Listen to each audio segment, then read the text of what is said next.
del Padre, del Hijo y del Espíritu Santo. Amén. Queridos hermanos, continuamos nuestra explicación de la doctrina católica acerca del matrimonio, y me apoyo siempre en la sana doctrina de la Santa Madre Iglesia. Tengo en mis manos esta maravillosa encíclica de Papa Pío XI, Casti Connubii, sobre el matrimonio cristiano. Es encíclica fundamental. Y hablando de los vicios que se oponen a los bienes del matrimonio, el Papa habla de los atentados contra la prole, habla de la contracepción, que un pecado gravísimo y que es pecado mortal. Entonces el Papa, en el párrafo 54 de esta encíclica, dice: comenzando ya la exposición de los vicios que se oponen a cada uno de los bienes del matrimonio, hablaremos en primer lugar de la prole, que muchos se atreven a motejar de molesta carga del matrimonio y mandan evitar cuidadosamente a los cónyuges, no mediante una continencia honesta permitida también en el matrimonio, previo consentimiento de ambos esposos, sino mandan hacer la contracepción pervirtiendo el acto de naturaleza de ambos, de los cónyuges, ¿no? Entonces, aquí el Papa dice: hay gente que considera los hijos como una molesta carga y mandan evitar cuidadosamente. ¿Cuidarse de qué? Y bien, Dios a los esposos dio este encargo y este poder de transmitir la vida. Por lo tanto, los que luchan contra esto pervierten el acto de naturaleza y pecan mortalmente. Criminosa licencia que se arrogan unos porque, hastiados de prole, tratan solo de satisfacer sin cargas su voluptuosidad, su gusto. Y otros, alegando que ni pueden guardar continencia, ni admitir prole por dificultades propias o de la madre o de la hacienda familiar. Entonces, gente va a dar pretextos para no tener hijos, pero usar su derecho del matrimonio. Y bien, son gente que no tiene fe, son gente que no sabe, que son colaboradores de Dios y que se profanan un acto que tiene consecuencias eternas, puesto que un niño va a tener un alma inmortal y destinado a la eternidad. No existe, sin embargo, razón alguna, por grave que pueda ser, capaz de hacer que lo que es intrínsecamente contrario a la naturaleza se convierta en naturalmente conveniente y decoroso. Entonces aquí dice el Papa: no hay ninguna razón, por grave que sea, que haga que algo en sí mismo contrario a la naturaleza, intrínsecamente contrario a la naturaleza, es decir, en sí mismo malo, y bien se convierta en naturalmente conveniente y decoroso. Por ejemplo, algo tóxico, y bien no puede convertirse en algo de potable. Algo tóxico es tóxico. Algo malo en sí mismo es malo y no puede convertirse en bueno. Estando pues el acto conyugal ordenado por su naturaleza a la generación de la prole, los que en su realización lo destituyen artificiosamente de esta fuerza natural proceden contra la naturaleza y realizan un acto torpe e intrínsecamente deshonesto. Es algo muy importante, Entonces, en sí mismo, los que a propósito usan mal de su matrimonio, bien destruyen el acto matrimonial de su fuerza natural, bien, uno, proceden contra la naturaleza, y dos, realiza un acto torpe e intrínsecamente deshonesto, malo, pecaminoso. Entonces los esposos que hacen la obra de Dios en su intimidad dice Santo Tomás de Aquino, incluso tiene un acto meritorio. Dios los recompensa, los bendice. Los que usan este mismo, pero contra el plan de Dios, evitando con ideas raras las consecuencias de este acto, bien, pecan gravemente. No es extraño, por consiguiente, que hasta las mismas sagradas escrituras testifiquen el odio implacable con que la Divina Majestad detesta, sobre todo, este nefando crimen, habiendo llegado a castigarlo a veces incluso con la muerte, según recuerda Santo Agustín, porque se cohabita ilícita y torpemente incluso con la esposa legítima, cuando se evita la concepción de la prole, lo cual hacía Onán, hijo de Judas, y por ello Dios lo mató.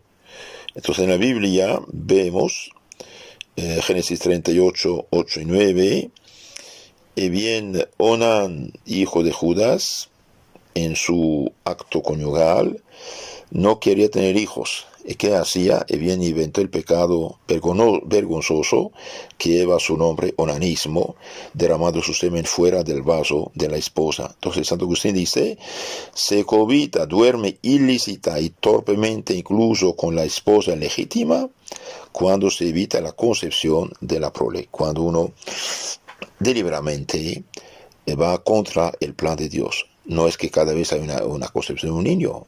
Ellos hacen la obra de Dios en su intimidad y Dios decide, la naturaleza decide. Pero los que usan esto solamente de una manera egoísta, bien pecan gravemente.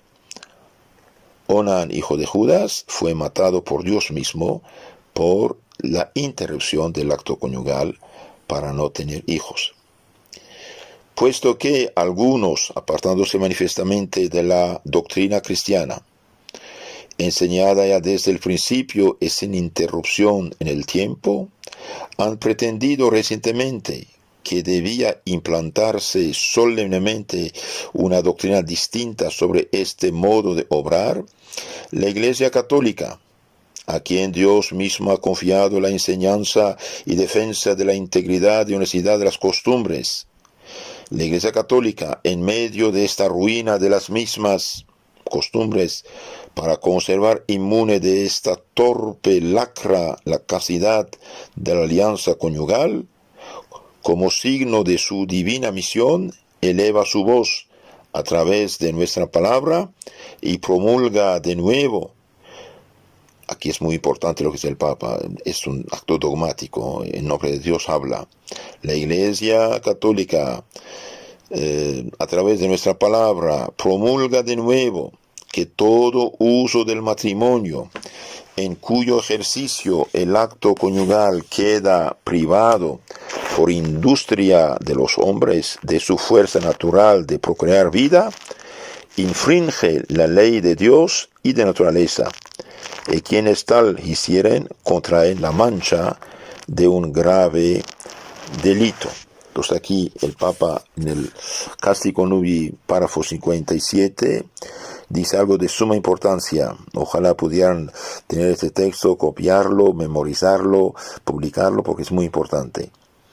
Debido a que algunos, apartándose manifiestamente de la doctrina cristiana, enseñada desde el principio sin interrupción, en el tiempo, han pretendido recientemente que debía implantarse solemnemente otra doctrina distinta sobre ese tema de obrar, y bien dice la Iglesia de Dios, la Iglesia Católica, quien Dios mismo ha confiado la enseñanza y defensa de la integridad y honestidad de las costumbres, en medio de esta ruina de las mismas, la Iglesia Católica, para conservar inmune de esta torpe lacra la castidad, la pureza, la santidad de la alianza conjugal, como signo de su divina misión. Cristo dijo, quien os escucha, me escucha.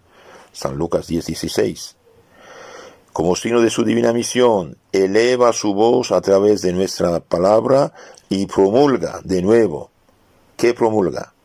Que todo uso del matrimonio, en cuyo ejercicio el acto queda privado por industria de los hombres, de su fuerza natural de procrear vida, bien, infringe la ley de Dios y de naturaleza.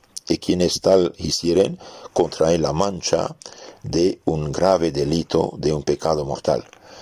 En resumen, todo lo que va contra la honestidad de las costumbres, todo lo que va contra la procreación en el acto íntimo entre los esposos, que sea condón, que sea píldoras, que sea, ¿cómo se llama que ponen? Un fierro que pone dentro de la mujer, no importa, todo lo que va contra las inyecciones, por ejemplo, o parche, no sé qué pone el brazo, todas las cosas que inventaron, y bien, todo lo que va contra su fuerza natural de procrear vida, infringe la ley de Dios. Que sus hermanos no manchen su matrimonio. Dios los hizo dos seres complementarios. Ustedes solo pueden comunicar la vida, ser colaboradores de Dios. Santifíquense en su cariño de esposos y ganan méritos del cielo en lugar de mancharse con un delito grave y tonto, de hecho, tonto, porque finalmente si Dios no da vida, no hay vida. Que quede claro esto. Y también los que sin cáncer, por ejemplo, se han disque operado, más bien se han castrado, mutilado, hicieron gravísimo pecado, ¿no? Gravísimo, tienen que confesarse de esto, es grave pecado. Todos los que, no, ustedes saben, estas cosas son serias, ¿eh? En virtud de nuestra suprema autoridad, dice el Papa, y cuidado de la salvación de las almas de todos, amonestamos por consiguiente a los sacerdotes confesores y a los demás que tienen cura de almas, que no consientan que los fieles a ellos encomendados vivan en error acerca de esta gravísima ley de Dios, y mucho más que procuren mantenerse ellos mismos inmunes de falsedades de esta índole, ni por concepto alguno contemporicen jamás con ellos. Si un confesor o pastor de almas indujere el mismo, Dios nos libre de ello, a tales errores a los fieles a su cargo, ya con su aprobación, ya con un doloso silencio, sepa que él habrá de rendir estrecha cuenta a Dios, juez supremo de la traición de su ministerio, y considere que fueren dichas para él aquellas palabras de Cristo: son ciegos y guías de ciegos. Si un ciego guía a otro ciego, los dos caen en el hoyo. Entonces, que si un sacerdote dirá no hay problema, puedes usar contracepción y hacer estas cosas, si bien no tiene derecho primero, y es ciego, guía de ciegos. No pocas veces se alegan en defensa del uso abusivo del matrimonio causas ficticias o exageradas, y no vamos a hablar de las deshonestas, pero la Iglesia Madre Piadosa entiende muy bien y siente profundamente cuánto se refiere a la salud y a la vida de la madre en peligro. ¿Quién podrá ver esto sin compadecerse? ¿Quién no se sentirá movido por la más profunda admiración al ver a una madre entregándose con una fortaleza heroica a una muerte casi segura para conservar la vida de la prole una vez concebida? Dios solo, opulencia y misericordia suma, será capaz de premiar suficientemente los sufrimientos que a ella le impone este deber de naturaleza, y le dará sin duda la medida no solo plena, sino colmada. Sabe perfectamente también la Santa Iglesia que no pocas veces uno de los cónyuges, más que cometer el pecado, lo padece cuando por una causa de extrema gravedad permite una perversión del recto orden sin quererla él mismo, quedando por esto sin culpa, siempre que aún en este caso tenga presente la ley de la caridad y procure apartar y alejar al otro del pecado.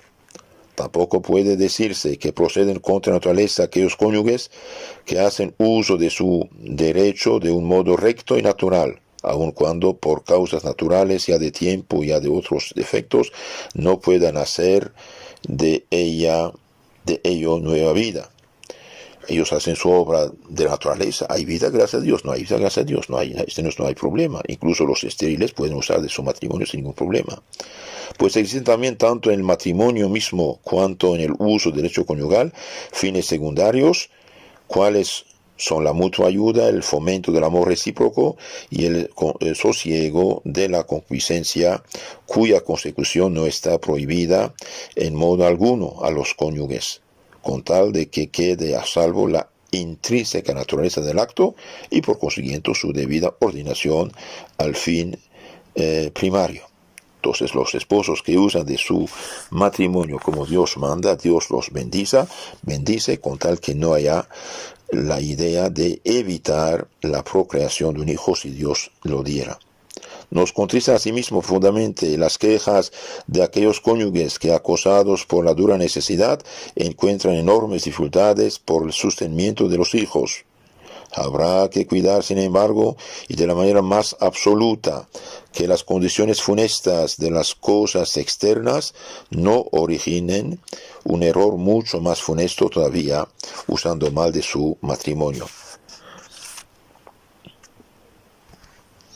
No puede surgir dificultad alguna capaz de derogar la obligación impuesta por los mandamientos de ley de Dios, que prohíbe los actos por su íntima naturaleza malos. Cualesquiera que sean las circunstancias, siempre será posible a los cónyuges, robustecidos por la gracia de Dios, cumplir fielmente con su cometido y conservar en el matrimonio la castidad limpia de esta torpe mancha. Pues subsiste firme la verdad de la fe cristiana, expresada por el magisterio del Concilio de Trento. Nadie debe hacer uso de aquella opinión temeraria y anatematizada por los santos padres de que el cumplimiento de los preceptos de Dios es imposible para el hombre justificado. Pues que Dios no manda imposible, sino que mandando te exhorta no solo a que hagas lo que puedes, sino también a que pidas lo que no puedas y te ayude para que lo puedas. De esta misma doctrina ha sido de nuevo solamente preceptuada por la Iglesia y confirmada en la condenación de las herejías recientes, que se atrevió a blasfemar de la bondad de Dios, diciendo que no se puede cumplir los mandamientos. Sí, claro, con la ayuda de Dios que se puede. Entonces, queridos hermanos, pidamos a Dios ayuda, vivir en estado de gracia, en estado de santidad, no mancharse con estas barbaridades de paganos. Los esposos que viven cristianamente su matrimonio, Dios los bendice y los recompensa. Tengo aquí otro texto del Papa Pío XII, que cita de hecho Pío XI. Nuestro predecesor Pío XI, de feliz memoria, en su encíclica Castico Nubi del 31 de diciembre de 1930, proclamó nueva y solamente la ley fundamental del acto y de las relaciones conyugales, que todo atentado de los cónyuges en el cumplimiento del acto conyugal o en el desarrollo de sus consecuencias naturales, atentado que tiene por fin de privarlo de su fuerza inherente e impedir la procreación de una nueva vida, es inmoral. Entonces, como dije, todos los que son medios contrarios artificiales utilizados, bien, es inmoral. Y que ninguna indicación o necesidad puede cambiar una cosa intrínsecamente inmoral en acto moral e ilícito. Ahora inventaron lo del Billings. Es verdad que es natural, pero gente pudiendo tener una familia numerosa como Dios manda y poblar cielo y tierra, y viendo de una manera egoísta, buscan solamente el tiempo que no hay concepción. Y con esta malicia de no tener hijos. Bien, esto no es correcto, es un error fatal. Esto se llama contracepción supuestamente católica hoy, pero es un error fatal. Esta prescripción está en vigor hoy como ayer y lo estará también mañana y siempre, dice el Papa. Entonces no se puede eliminar los hijos del matrimonio, porque no es un simple precepto de derecho humano, no, sino la expresión de una ley natural y divina. Sería bastante más que una falta de actividad en servicio de la vida si el atentado del hombre no se relacionase solamente con un simple acto, sino que tocase el organismo con el fin de privarlo por medio de la esterilización de la facultad de procrear una nueva vida. Aquí el Papa habla de la esterilización, veamos qué dice. La esterilización directa, es decir, la que mira como medio o como fin de hacer imposible la procreación, es una grave violación de la ley moral y por consecuente es ilícito. Entonces lo que se operan, dice que se operan, salvo sea un cáncer, esto es otro asunto. Si mi mano es cancerosa, para evitar la gangrena, bien, se corta, es otra cosa. Pero si mi mano es sana, la cortan, esa es mutilación. Bien, lo que se esteriliza directamente, bien, es ilícito e inmoral. Aún la autoridad pública no tiene ningún derecho bajo el pretexto de cualquier indicación de permitirla, y mucho menos para prescribirla o de hacerla ejecutar con perjuicio de inocente. Este principio se encuentra ya enunciado en la encíclica de Pío XI sobre el matrimonio. Eran de hecho los alemanes nazis que querían esas cosas, esterilizar a la gente, etc. Entonces esto no es cristiano, no. Es por esto que la esterilización, que desde hace un decenio ha estado siendo aplicada más y más, la Santa Sede se vio en la necesidad de declarar expresa y públicamente que la esterilización directa, perpetua o temporal, sea en el hombre o en la mujer, es ilícita en virtud de ley natural, de la cual la Iglesia misma no tiene el poder de dispensar. No se puede operar, mutilar una persona sana. Además, hoy día se presenta el grave problema como en qué grado la obligación de la disposición al servicio de la maternidad sea conciliable con el recurso muy difundido de los periodos de la esterilidad natural, llamados periodos agenésicos de la mujer, que parece una clara expresión de la voluntad contraria a la dicha disposición. Es necesario, dice el Papa, ante todo considerar dos hipótesis. Si la realización de esa teoría no significa otra cosa, sino que los cónyuges pueden hacer uso de su derecho matrimonial aún durante los días de esterilidad natural, no hay nada a qué oponerse. Entonces los esposos tienen derecho de tener su intimidad cuando quieren, aunque haya esterilidad natural. Esto no es el problema. Con eso, en efecto, ellos no impiden ni perjudican de ningún modo la consumación del acto natural y sus posteriores consecuencias. Solamente no hay. Precisamente en esto, la aplicación de la teoría de que hablábamos se distingue esencialmente del abuso también señalado, que consiste en la perversión del acto mismo. Si por el contrario se va más allá, permitiendo el acto conyugal únicamente y exclusivamente en aquellos días, entonces la conducta de los esposos debe ser examinada más atentamente. Entonces los esposos que usan su derecho de esposo únicamente en el periodo estéril, dice, vamos a examinarlo. Aquí de nuevo se presentan dos hipótesis.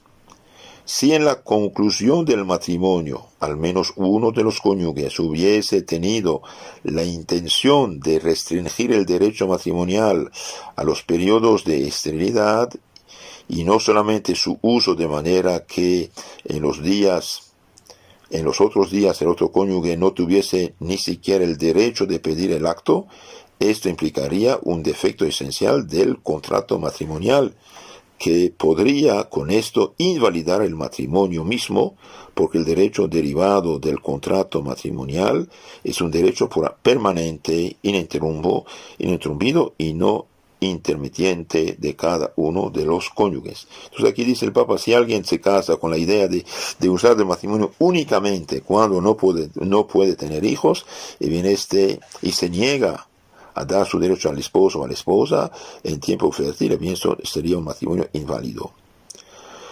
Si por el contrario, la limitación del acto a los periodos de natural esterilidad se refiere no al derecho mismo, sino solo al uso del derecho, la validez del matrimonio queda fuera de discusión.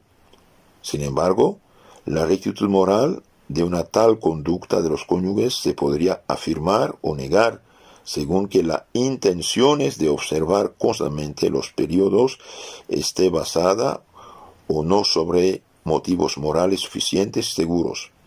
El solo hecho de que los cónyuges no ofendan la naturaleza del acto y estén prontos a aceptar y educar al hijo que no obstante sus precauciones viese la luz, no bastaría por sí solo a garantizar la rectitud de la intención y la moralidad de los motivos mismos.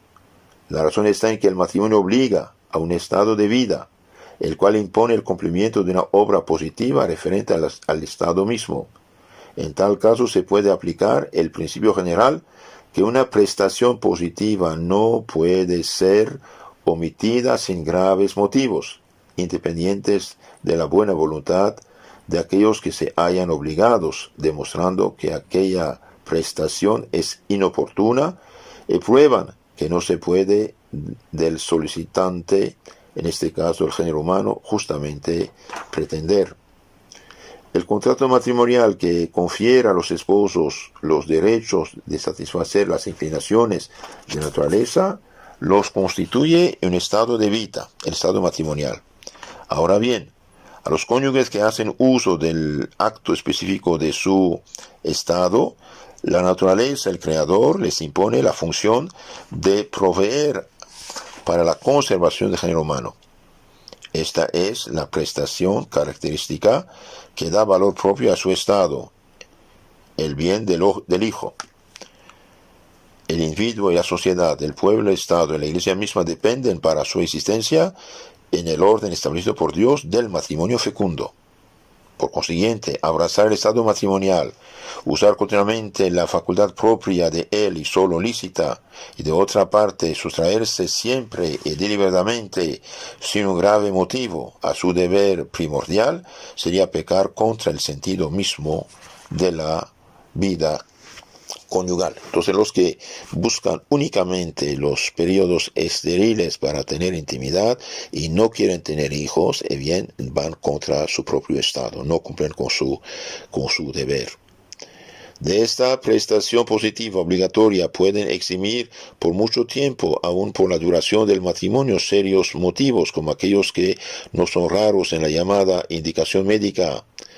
De esto se deduce que la observación de los periodos infecundos puede ser lícita bajo el aspecto moral y en las condiciones mencionadas es realmente tal, pero si no hay, según un juicio ponderado, graves razones personales derivadas de las circunstancias exteriores, la voluntad de evitar habitualmente la fecundidad de su unión, y sin embargo continuar satisfaciendo plenamente su sensualidad, no puede derivarse sino de una falsa apreciación de la vida y de motivos extraños a las normas éticas. Por ejemplo, una persona sumamente pobre por un tiempo, enferma, puede usar este periodo, pero los que sistemáticamente buscan el periodo infecundo, bien ahí dice, no cumplen con sus deberes. Ante casos bastante delicados, de los cuales no se puede exigir correr el riesgo de la maternidad, la cual por consiguiente puede ser evitada, y en la cual, por otra parte, la observación de los periodos agenésicos o no da suficiente seguridad verdaderamente, debe ser descartada por otros motivos. Toda maniobra preventiva y todo atentado directo a la vida y al desarrollo del germen está prohibido en conciencia y excluido. Por consiguiente, solamente hay un camino abierto, es decir, el de la abstinencia de cualquier realización completa de la facultad natural. Pero se objetará que un tal abstinencia es imposible y que tal heroísmo es irrealizable. Estas objeciones las oiréis hoy, las leeréis por donde quiera, aún por parte de aquellos que por deber o por competencia deberían estar en posición de juzgar diferentemente. Y se aduce como prueba el siguiente argumento: nadie es obligado a lo imposible, y ningún legislador razonable pensaremos que quiera obligar con su ley a lo imposible. pero para los cónyuges la abstinencia de larga duración es imposible, por consiguiente no están obligados a la abstinencia. La ley divina no puede tener este sentido. Esto es mentira. El Papa dice, le dirán estas cosas. De esta clase de premisas parcialmente verdaderas seduce una consecuencia falsa. Para convencerse basta invertir los términos del argumento. Dios no obliga a lo imposible. Ok, pero Dios obliga a los cónyuges a la abstinencia si su unión no puede ser cumplida según las normas de la naturaleza. Por consiguiente, en estos casos la abstinencia es posible. Tenemos para confiar del argumento la doctrina del Concilio de Trento, el cual en el capítulo sobre la observancia natural, observancia necesaria y posible de los mandamientos, enseña, refiriéndose a un paso de San Agustín: Dios no manda cosas imposibles, pero mientras manda, previene para hacer aquello que se pueda preguntar, aquello que no se puede, ayuda para proceder. Entonces Dios manda.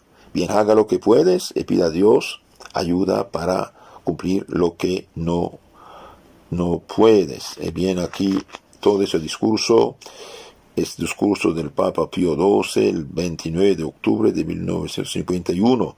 Discurso a los especialistas en obstetricia. Lo que, hermanos, en resumen, todo uso del matrimonio hecho conforme al plan de Dios es meritorio, dice Santo Tomás de Aquino, Dios lo bendice. Los que usan métodos artificiales a propósito para no tener hijos, como dije, sea lo que sea las pastillas, sea el cobre, sea la interrupción del acto, sea la inyección, esto es pecado gravísimo.